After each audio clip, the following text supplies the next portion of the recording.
त्यांनी केलं हे कधीही पुणेकर विसरू शकणार नाही।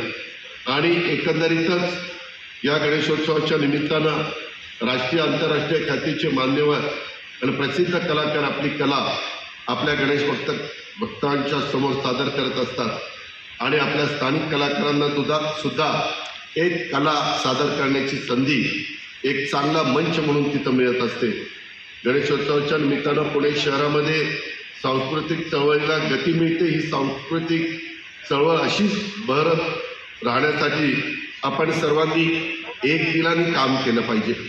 माजी केंद्रीय मंत्री सुरेशभाई कलमाडी यांनी सामाजिक क्रीडा सांस्कृतिक क्षेत्राच्या विकासात महत्त्वाचं योगदान त्यांनी दिलं। पुण्याच्या विकासासाठी देखील त्यांनी विशेष प्रयत्न केले। या कार्यक्रमाच्या निमित्तानं मी त्यांना धन्यवाद देतो।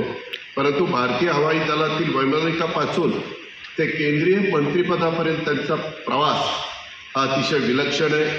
Pune film festival, Pune marathon, पुण्याच्या राष्ट्रीय स्पर्धांचं आयोजन, राज्यमंत्री म्हणून रेल्वे अर्थसंकल्प सादर करणारे त्यांचा प्रवास त्या ठिकाणी राहिलेला आहे आणि आज देखील ते त्या कार्यक्रमाला उपस्थित आहेत।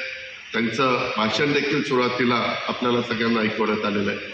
आजच्या जीवनगौरव पुरस्काराचे पहिले मानकरी व्यंगचित्रकार शिवराम दत्तात्रय उर्फ शीत फडणवीस यांचं नाव घेतलं तरी एका लयबद्ध पद्धतीनं बालभारती पुस्तकातील व्यंगचित्र आपल्या नजरेसमोर येतात। नुसत्या व्यंगचित्राच्या शैलीवरून ते शीतची चित्र आहे हे कोणी ओळखू शकते इतका त्यांचा जनमानसावर प्रभाव आपण सगळ्यांनी पाहिला आहे।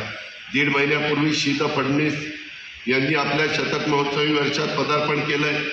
मी त्यांचं आपल्या सर्वांच्या वतीनं अभिनंदन करतो। त्यांना उत्तम आरोग्य आणि दीर्घायुष्य लाभावं अशा प्रकारची परमेश्वरचरणी प्रार्थना देखील करतो।